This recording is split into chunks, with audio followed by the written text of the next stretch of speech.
आज हम सुनेंगे रुद्र संगीता पंचम युद्ध कंड। तारका पुत्र तारकाक्ष विद्युन्माली और कमलाक्ष की तपस्या। ब्रह्मा द्वारा उन्हें वर प्रदान, महेश द्वारा उनके लिए 3 पुत्रों का निर्माण और उनकी सजावट शोभा का वर्णन।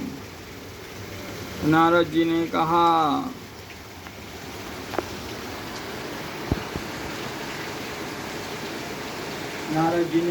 पिताजी, जो गणेश और स्वामी कार्तिकेय की उत्तम कथाओं से ओतप्रोत तथा आनंद प्रदान करने वाला है, भगवान शंकर के गृहस्थ संबंधी उस उत्तम चरित्र को हमने सुन लिया। अब आप कृपा करके उस परमोत्तम चरित्र का वर्णन कीजिए जिसमें रुद्रदेव ने खेल में दुष्टों का वध किया था। महान वीर्यशाली भगवान शंकर ने देवद्रोहियों के 3 नगरों को एक ही साथ एक ही बाण से किस कारण एवं कैसे भस्म कर डाला था। भगवान जिनके भाल में बाल चंद्रमा सुशोभित है तथा जो सदा माया के साथ विहार करने वाला है, उन भगवान शंकर का चरित्र देवर्षियों के आनंद प्रदान करने वाला है। आप वो सारा चरित्र विस्तार पूर्वक वर्णन कीजिए।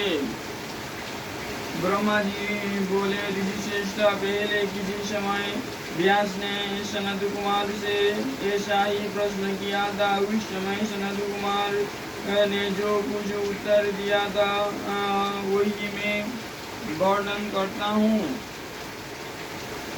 उस समय सनत कुमार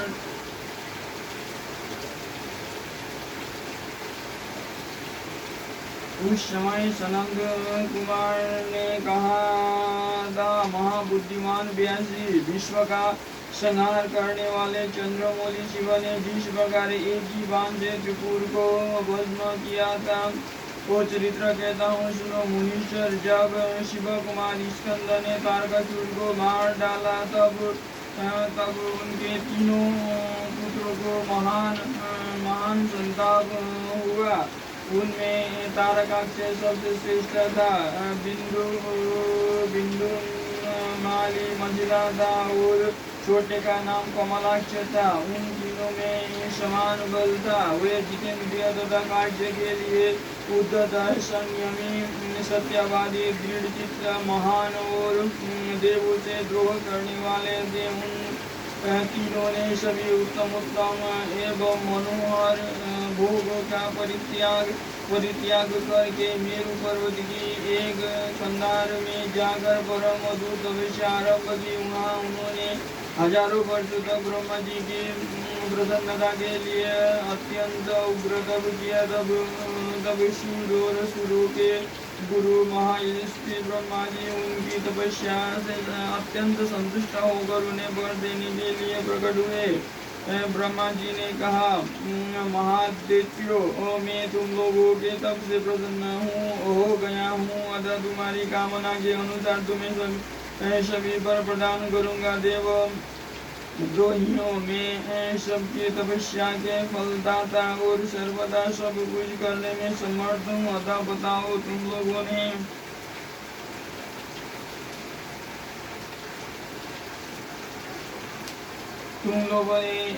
इतना घोर तप किस लिए किया? सनत कुमार जी कहते हैं, मुने, ब्रह्मा जी की यह बात सुनकर उन सब ने अंजलि बांधकर पितामह के चरणों में प्रणिपात किया और फिर धीरे धीरे अपने मन की बात कहना आरंभ किया। दैत्य बोले, देवेश, यदि आप हम पर प्रसन्न है और हमें वर देना चाहते हैं तो यह वर दीजिए कि समस्त प्राणियों में हम सब के लिए अभ्यस्त हो जाए।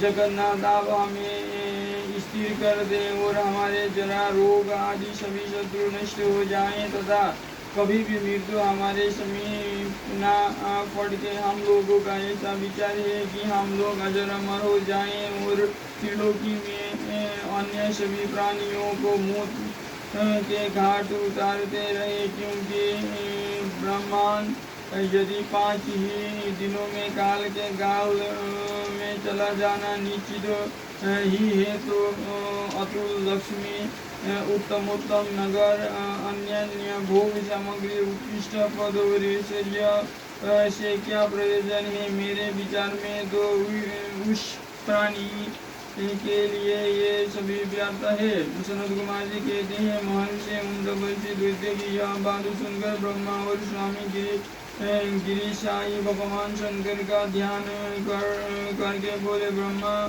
जी ने कहा, असुरो, अमरत्व सभी को नहीं मिल सकता, अतः तुम लोग अपना यह विचार छोड़ दो। इसके अतिरिक्त अन्य कोई वर जो तुम्हें रुचता हो मांग लो, क्योंकि द्वैत्यो इस भूतल पर जहाँ कभी भी जो प्राणी जन्मा है अथवा जन्म लेगा, वो जगत में अजर अमर नहीं हो सकता। इसीलिए पाप रहित असुरो, तुम लोग स्वयं अपनी बुद्धि से विचार कर मृत्यु की वंचना करते हुए कोई ऐसा दुर्लभ एवं दुस्साध्य वर मांग लो जो देवता और असुरों के लिए अशक्य हो। उस प्रसंग में तुम लोग अपने बल का आश्रय लेकर पृथक पृथक अपने मरण में किसी हेतु को मांग लो, जिससे तुम्हारी रक्षा हो जाए और मृत्यु तुम्हें वरण ना कर सके। सनत कुमार जी कहते, महर्षि ब्रह्मा जी के ऐसे वचन सुनकर वे 2 घड़ी तक ध्यानस्थ हो गए। फिर कुछ सोच विचार कर सर्वलोक पितामह ब्रह्मा जी से बोले। दैत्य ने कहा, भगवान, यद्यपि हम लोग प्रबल पराक्रमी हैं, तथापि हमारे पास कोई ऐसा घर नहीं है जहाँ हम शत्रुओं से सुरक्षित रहकर सुखपूर्वक निवास कर सके। अतः आप हमारे लिए ऐसे 3 नगरों का निर्माण कर दीजिए जो अत्यंत अद्भुत और संपूर्ण संपत्तियों से संपन्न हो तथा देवता जिनका प्रदर्शन न कर सके। लोकेश, आप तो जगत गुरु है, हम लोग आपकी कृपा से ऐसे तीनों पुरों में अधिष्ठित होकर इस पृथ्वी पर विचरण करेंगे। इसी बीच ताराक्षा ने कहा कि विश्वकर्मा मेरे लिए जिस नगर का निर्माण करे वो स्वर्णमय हो और देवता भी उसका भेदन न कर सके। तत्पश्चात कमलाक्ष ने चांदी के बने हुए अत्यंत विशाल नगर की याचना की और बिंदुमाली ने प्रसन्न होकर वज्र के समान कठोर लोहे का बना हुआ बड़ा नगर मांगा।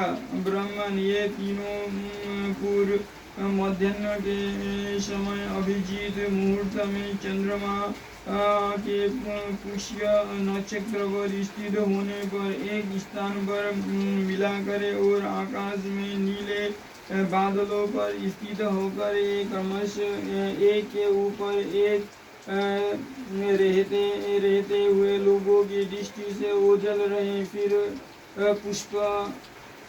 पुष्करावर्त नामक काल मेघ के वर्षा करते समय 1 सहस्र वर्ष के बाद ये तीनों नगर परस्पर मिले और एक ही भाव को प्राप्त हो, अन्यथा नहीं। इस समय कृतिवासा भगवान शंकर जो भैरव से रहित सर्वदेवमय और शम के देव है, लीला पूर्वक संपूर्ण सामग्रियों से युक्त एक अश्वम्भव रथ पर बैठकर एक अनोखे बाणों से हमारे पुरों का भेदन करे। किंतु भगवान शंकर सदा हम लोगों के वंदनीय, पूज्य और अभिवादन के पात्र हैं, अतः वे हम लोगों को कैसे भस्म करेंगे। मन में ऐसी धारणा करके हम ऐसे दुर्लभ वर को मांग रहे हैं। सनत कुमार जी कहते हैं, व्यासी उन द्वित्यों का कथन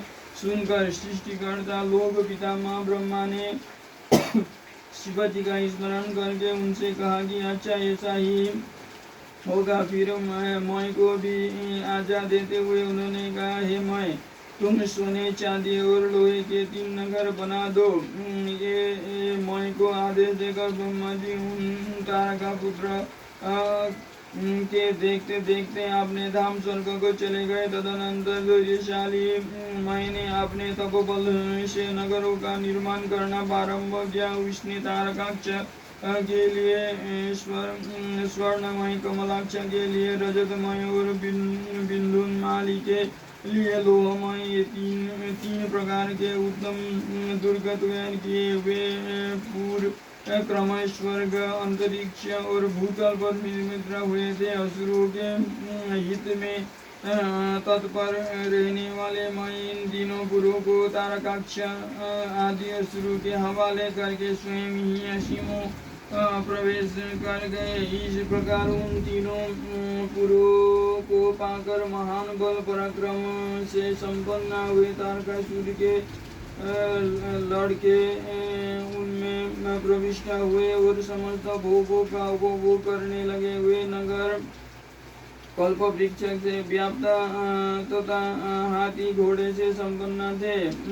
उनमें मणि निर्मित जालियों से आच्छादित बहुतेरे महल बने हुए थे। वे पद्मराग के बने हुए एवं सूर्य मंडल के समान चमकीले विमानों से, जिनमें चारों ओर दरवाजे लगे थे, शोभायमान थे। कैलाश शिखर के समान ऊंचे तथा चंद्रमा के समान उज्जवल दिव्य प्रासादों तथा गोपुरों से उनकी अद्भुत शोभा हो रही थी। वे अप्सराओं, गंधर्वों, सिद्धों तथा चरणों से खच भरे थे। प्रत्येक महल में शिवालय तथा अग्निहोत्र शाला की प्रतिष्ठा हुई थी। उनमें शिव भक्ति परायण शास्त्रज्ञ ब्राह्मण सदा निवास करते थे। वे बावली, कूप, तालाब और बड़ी बड़ी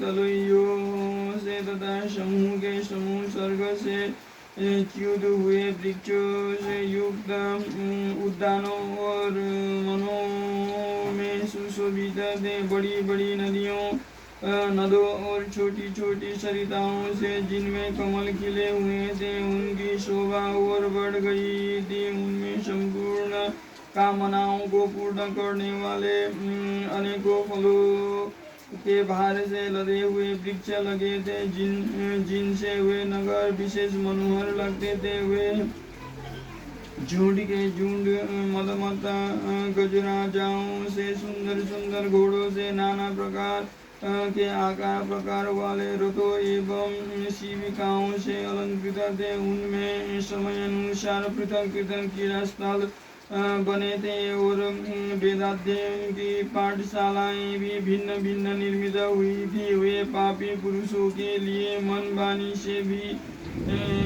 अगोचर थे। उन्हें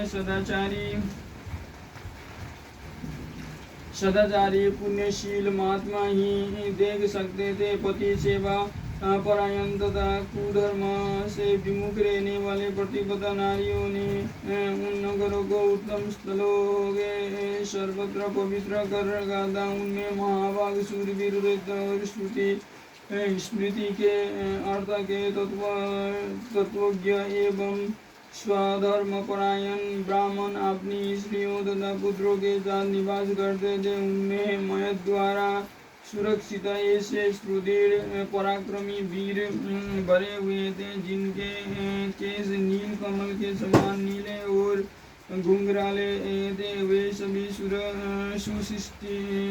सुशिक्षित थे, जिससे उनमें सदा युद्ध की लालसा भरी रहती थी। वे बड़े बड़े समारोह से प्रेम करने वाले थे। ब्रह्मा और शिव का पूजन करने से उनके पराक्रम विशुद्ध थे। वे सूर्य, मरुद, गगन और महेंद्र के समान बली थे और देवताओं के मदन करने वाले थे। वेदों, शास्त्रों और पुराणों में जिन जिन धर्मों का वर्णन किया गया है, वे सभी धर्म और शिव के प्रेमी देवता वहाँ चारों ओर व्याप्त थे। उन नगरों में प्रवेश करके वे द्वैत सदा शिव भक्त भक्ति निरल होकर सारी त्रिलोकों को बाधित करके विशाल राज्य का उपभोग करने लगे। मुने, इस प्रकार वहाँ निवास करने वाले इन पुण्यात्माओं को सुख एवं प्रीतिपूर्वक उत्तम राज्य का पालन करते हुए बहुत लंबा काल व्यतीत हो गया।